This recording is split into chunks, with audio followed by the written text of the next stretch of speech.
With the Chicago Bulls having many players that are on expiring deals, $81 million worth of expiring deals, that is, one of the questions that are asked is that, will the Chicago Bulls see another minor roster reset between now and the beginning of next season? On today's episode, I want to talk about the players that could survive another roster reset that are currently on the Chicago Bulls. We'll take a look at that. Plus, we're going to look at why the Chicago Bulls should really value their second-round pick in this year's draft and continue our player grades, this time with Modest Bouzelis. We're going to get into all and more right after this.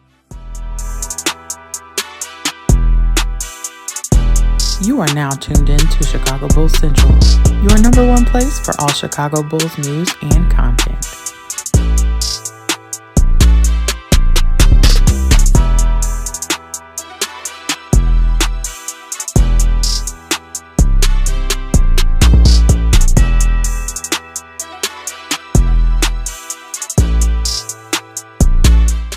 What's going on, Bulls fans? Welcome to another episode of Chicago Bulls Central, your number one spot for everything Chicago Bulls related. I'm the host there, Haize, but more importantly, you guys can follow the channel at Bulls Central Pod on every social media platform we happen to be on. With that said, let's go ahead and get into this content for today, y'all. And the Chicago Bulls are set up perfectly to take advantage of a lot of expiring deals that they have on the roster, right? I had an episode earlier this week in which I talked about the $81 million in expiring contracts that the Chicago Bulls have. Now, while not all of those are going to be realistically moved, or look at Ayo, or look at Coby as players that have a great chance of staying here, depending on how the Bulls see their future and contract negotiations going. But nonetheless, the Chicago Bulls have tons of expiring contracts. Now, what that allows you to do is it allows you to reset, right? Whether that is resetting by trading on the market, gaining assets back for those expiring deals, being the third team in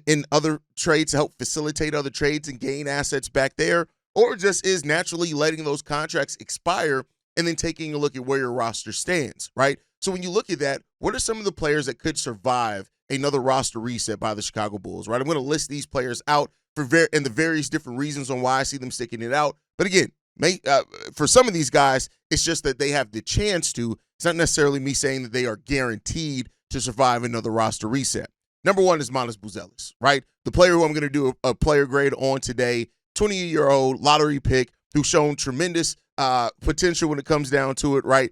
So I think when you look at that and what he did as a starter, especially averaging 13 points, 4.5 rebounds, 1.9 assists, 1.1 steals on 47, 35, 81 shooting splits during that stretch. Like there's a lot that Modest Bouzelis has flashed. Right now, he has a lot that he needs to work on his game and prove it, but Modest is not the type of player that you move on from if you reset your roster. He's one of the players that, as of right now, if you're resetting your roster, you're trying to maximize what he can bring and continue to see how he can develop as a player under your roster. Now, is there a world in which maybe, like, I don't think so right now, but, if the Bulls ever do want to make a move for a star, it could be. But, we'll see it, right? But barring any type of injury or any type of completely unexpected move, I would say that it's pretty close to guaranteed that Modest Bouzelis is going to be a starter for the Chicago Bulls next year based on how his campaign went in 2024-25. He's going to have a great opportunity coming into next season. He's getting to work on his game. I wish we had a player development coach that was still there in Peter Patton. But, that whole thing with Peter Patton, I think it comes down to, his understudy, I guess, the guy that was second in command is just taking over that player development department. And apparently he's done a lot of work there too. So he already knows the players, things like that. So let's hope that process continues for these guys as they're learning and developing and stuff like that. But Modest is one of the people who's set to benefit the most from what the Bulls have going on right now. I don't think he's going anywhere anytime soon. Next up, Coby White, right? Now, Coby White has had a couple of rough weeks in this season, right? And I know a lot of people have looked at the way that the play-in tournament ended for him, and that have completely changed their mindset. That not me, right? I've said that before. Yeah, he played bad in the playing game, and make no mistake about it, like he needs to be better than that, right? But Coby's going to get an opportunity in this season to come into it as the go-to scoring option. Him, Josh Giddey, Modest, as of right now, those are the guys that you're looking at as being kind of the engines of your offense. Of course, you got other guys that could potentially, be parts of that. We'll see what happens with Trey Jones. I'd love for him to come back, but we don't know what's gonna be touch and go with that contract situation, right?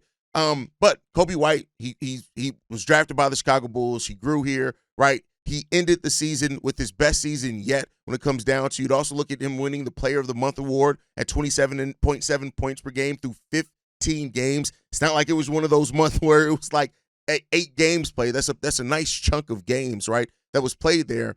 And so he's still 25 years old, right? He scored 20 or more points in 15 consecutive games from February 28th to March 29th, right? Had a big scoring night, 44 points, in a win over Orlando as well. Like, the thing is, and the question that a lot of people ask for Coby is, when the Bulls roster is a playoff team, a surefire playoff team, and hopefully a favorite to win the first round playoff series at the minimum, where's Coby White in your pecking order at that point in time, right? Now, I think Coby, again, barring any type of surprise or unexpected trade, is definitely going to be a starter for the Chicago Bulls team coming into next season. And that'll be the first time his role hasn't drastically changed from one year to another. I'm really excited to see what that offseason of work looks like for Coby White. What do we get out of that? How he's developed in that time. Really excited about seeing all of that and how that falls out for Coby White. But as it stands right now, and again, like I said, these are players that I think would survive it. Not saying they're guaranteed to, because I do think, depending on the level of roster reset that you want, Coby could end up being moved in that, depending on what the Bulls are doing. But as it stands right now, I definitely think Coby White is part of that future with the Chicago Bulls. He would survive another roster reset. Next up, Josh Giddey. Now, we know that Josh Giddey's a restricted free agent, and I think you have to throw out the what-if scenario there. Now, of course, if he leaves in restricted free agency, that changes a lot of things, right? But, with the way that he performed this year, especially on the back half of the season, being only 22 years old, averaging almost a triple-double, right, to end the season over the last 20 games or so, Josh Giddey's shown a lot here for the Bulls. Now, one of the legitimate questions and fair questions that some Bulls fans are asking is, how much can he do this next year, right? How much can he do that? And that's the biggest question. But I think much like Coby, he's coming into a situation where his role isn't going to change. Coaching isn't going to change. So, that's a big part of that as well. And so you look at the 21.2 points, 10.7 rebounds, 9.3 assists in 19 games after the All-Star break. He also shot 45% from three during that stretch as well. That's a really good stretch for him. He shot 37.8% from deep on this season, which is the best of his career, right? And so the Bulls would be remiss to not want to see if this can continue. Now, he has some major flaws, right? We're in no way going to make it seem like Josh Giddey is some perfect player. He's not. None of these players are. Modest is definitely not, right? We'll talk about more about Modest when we get into his player grade. Coby's definitely not. Like, these guys have some serious limitations, and that's why the doubt around how good can the Chicago Bulls be with them as their number one and number two as of right now, and those are legitimate, right? But considering Josh Giddey's age, considering his work ethic, right? Considering, as my alarm goes off, considering all those things, I think that it's a strong case for Josh Giddey to continue to grow and develop and see what he is, right? And I know some people use some things to kind of knock him. I'm more looking at his positives, but also, you do have to factor in the players' negatives as well. How much of those negatives will stop you from going as far as you want to go, and how many of those negatives can you help kind of balance out with roster balance? And that's the big question here for Josh and for really anybody on the court as well. Next up, Ayo Dosunmu. I know that this has been more controversial. You got some Bulls fans that even think, let's trade Ayo so we can keep Trey Jones. And again, I'm not with that, right? I'm not somebody who, like, some people have really big tunnel vision, right? And they look at just the result, don't look at necessarily the reasons or things like that. Ayo's a player whose role, where he finished off at the end of the 23-24 season, drastically changed coming into the 24-25 season. And it was slower when it came down to it as he was going. But when you look at it, the way that he was playing ball, especially offensively, before he went down with a shoulder injury, he was really starting to get it together. The defense was starting to come back around, which was a little bit of a concern that fell off a little bit at the start of the season, right? But you look at what he was doing in points per game, right? He was averaging, career high, 12.3 points per game, which would, if he would have finished the season with that, 3.5 rebounds per game, 4.5 assists per game. And that was really before, that's when we had a lot of congestion all in there, right? What he does creatively down the stretch. But I also think as of right now, when you look at the Bulls roster, we have 3 defensive players, Ayo Dosunmu being one of them, Patrick Williams being another one of those, but his defense took a huge step back last season. Lonzo Ball's another one, but he's not really consistent at all, right? Now, Trey Jones played solid defense in his time, but he wouldn't be known as a defensive player. I think all those things, Ayo's two-way ability, especially with this team, that the current construction could be really big for this team, right? And so I think also hearing at the trade deadline that there were teams that were interested in Ayo, but basically you heard from AK and Eversley that they were basically turning those teams down. They weren't even really entertaining those trade calls for Ayo Dosunmu. I think Ayo's going to be around here for a while, and we'll see what happens. The next player up is Julian Phillips. I know this isn't going to be necessarily as popular, right? But Julian is still 21 years old. He still has 2 more years left on his rookie scale contract, and that's really the biggest reason here. Make no mistake about it. Julian's season was up and down. He had some moments where he really looked like, Billy Donovan was even going to him first coming off the bench for a little while. He's shown some flashes of some really good defensive ability, things like that, right? His shot started looking better at times, but it's still a lot raw with Julian, right? And that's the reason, like, where the Bulls are right now, in my opinion, is that you don't want to let go of young players that still can develop. It's 2 years into Julian Phillips' career. If we were at year 4 and he had the season that he did, my view would probably be completely different. But we're in year 2, right? And because of that, I don't think right now is where you move off of Julian unless you're including him in some deal, right? A larger deal where a team wants a young asset back. You're either getting like a high pick or something like that back, maybe. But Julian's 6'8", an over 7-foot wingspan. He's the prototypical 3-and-D type prospect on the Chicago Bulls roster, which again, you need defenders, right? So I do think that he's worth keeping around for right now because of the tools that are possibly in the shed for Julian. But I will be clear here. If he's going to have a role on the team, he has to earn it with his performance, with the way that he plays, with the way that he goes in and works, and with the effort that he gives out there on the court, right? And the leeway you get for your performance drops each and every year, right? Like, you're not going to get the same excuses that you got in year 1 and year 2. There's going to become even less from year 2 to year 3. And Julian's going to have to start showing something, right? Yes, he's 21 years old. Yes, he hasn't played a whole hell of a lot of minutes, only 14.2 minutes. But I look at things as well like, what have you earned, right? And I think that's the thing. Julian got to come in here in training camp next year and make that third-year leap to the – and I'm not saying leap into star, right? But a leap to show, no, you need to play me. I help this team give this team the best chance to win in some cases with my two-way ability, and Julian absolutely has to show that, right?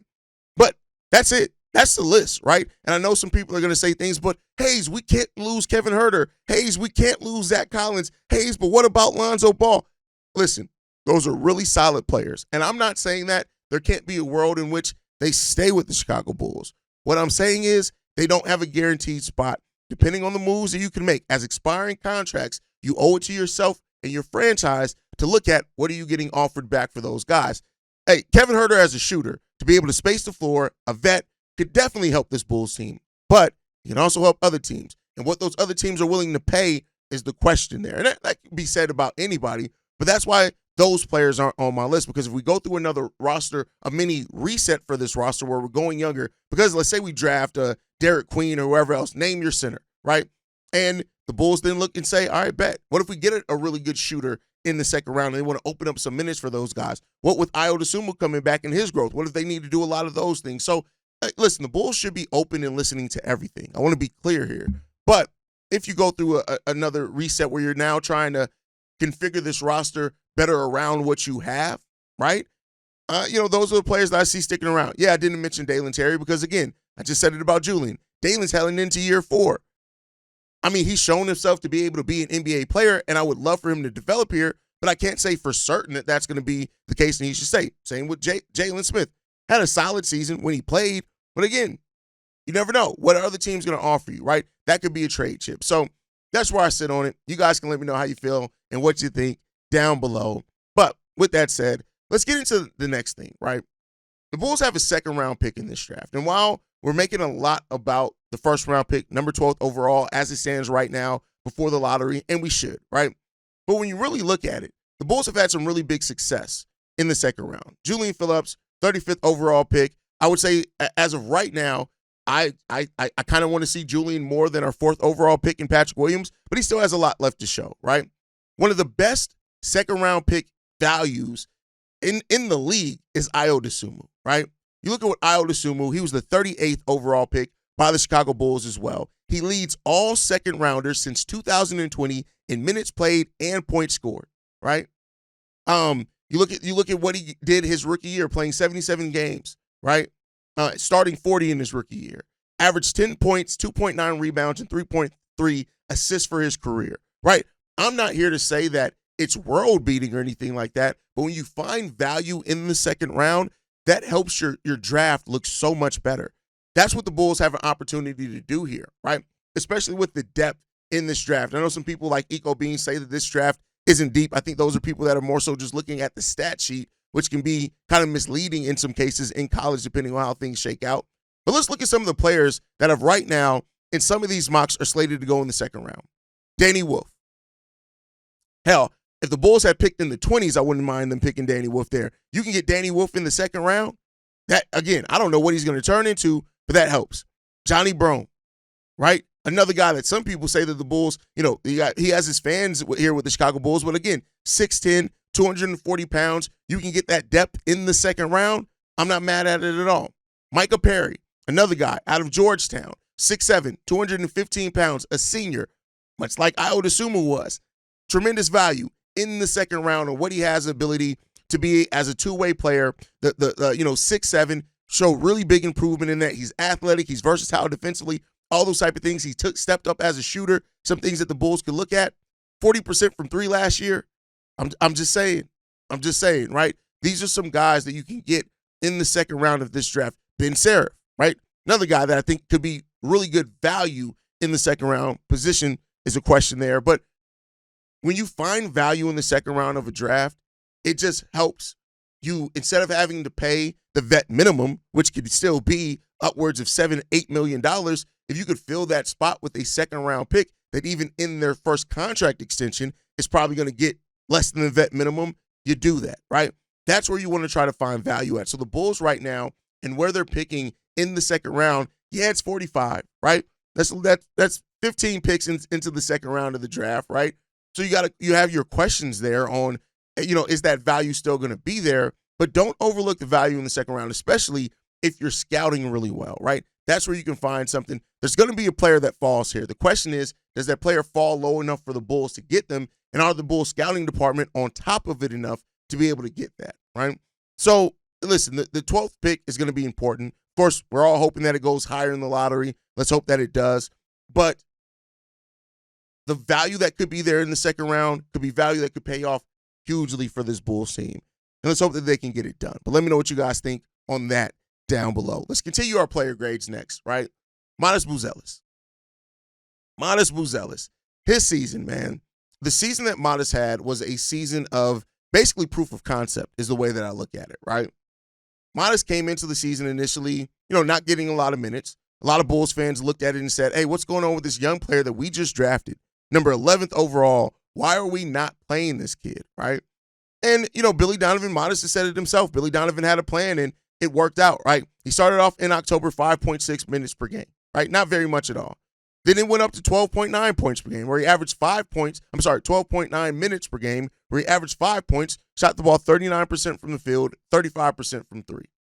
Month of December, 16 minutes per game, went up to 6.6 points per game, and 36% shooting both from the field and from 3.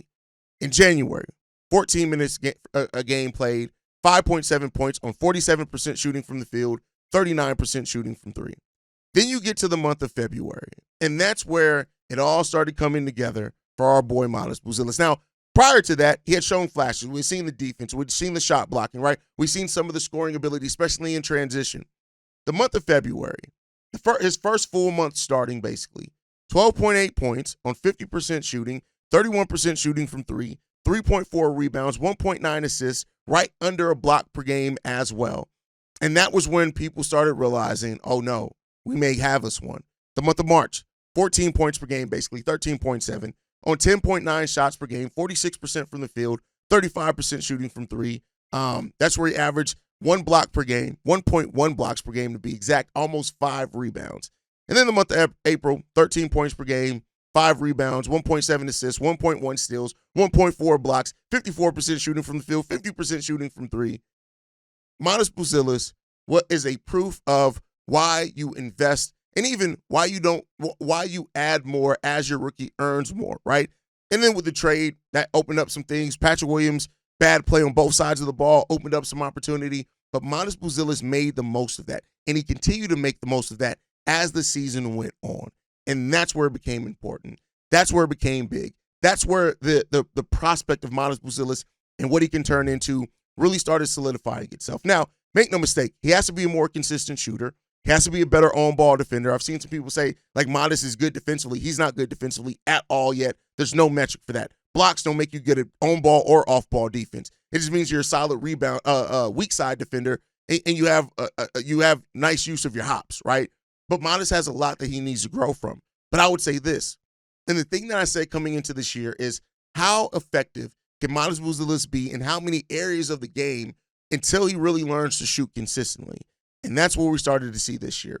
Towards the end of the year, him taking players off dribble, doing more point forward type things. Those are all things that we saw from Modest Bouzelis that started to be like, okay, this is where the path that could go. He has to become a better defender. He has to become a better shooter. He has to start getting a mid-range game going. Everything for Modest Bouzelis right now is at the three-point line and at the rim.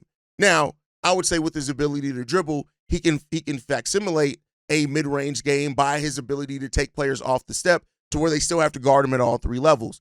But if he can get a step back or a fadeaway going in that mid-range, it's going to open up so much for Modest Bouzelis, right? And that's where you want to see him at, right? Those are the areas that you want to see him at as far as with his shooting. Like, when you look at Modest Bouzelis as well, last year, 80% of his shots were assisted. 80% of his shots were assisted. And I think he does have more creation ability than that. That's, I think, is Billy Donovan trusting him. You want to see that a little bit more. His shots came at an average of 13.7 feet as well. So you're looking at that when it comes down to it. Above the break threes, corner threes accounted for almost 50% of his offense. We need a little bit more than that, right? Now, he hit that at a pretty decent clip, right? It is what it is there. But you just start seeing when you break down the numbers deeper than the box score, you start seeing the areas that he can work on, right? But as a rookie, 20 years old, that went to the G League Ignite, that really did nothing for his development because that whole process was ran like shit. Modest Bouzelis is going to have a really big opportunity to actually work on and round out his game. I said it before. I said it earlier when I started this process. He was going to be the only player that got an A, and the reason why that is because of the youth, because of Billy Donovan's inconsistency with his role, the fact that he earned a spot, the fact that once he did get it, it would have been easy. Keep in mind, when Modest first started getting starts here on this team, Billy Donovan said that there was a plan to still get Patrick Williams back into the starting lineup. But Modest Bouzelis, in the way that he played, basically made that null and void. Fuck your plan. I'm your starter. That's what he did, right? Now, it doesn't mean that he was perfect in that, and it does say something about the person that was behind him as well.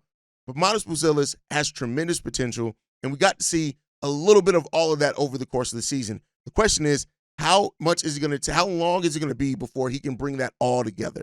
And that's the question there. But Modest Bouzelis gets a solid A from me, man. As a rookie under a Billy Donovan coach team, which is back and forth on trusting rookies, you really have to earn that when Billy Donovan's your coach. And Modest Bouzelis did that. So that's my thought process. You guys can let me know your grades down below. Make sure you guys are following us at Bull Central Pod. You send us any feedback, questions, comments, concerns, bullcentralpod@gmail.com. Lastly, if you want to leave a text message and our voicemail for the mailbag, the number to do so, 773-270-2799. We are the #1 spot for everything Chicago Bulls related. That's thanks to you, lovely and beautiful people.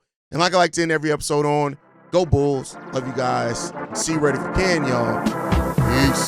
This has been a presentation of the Break Media.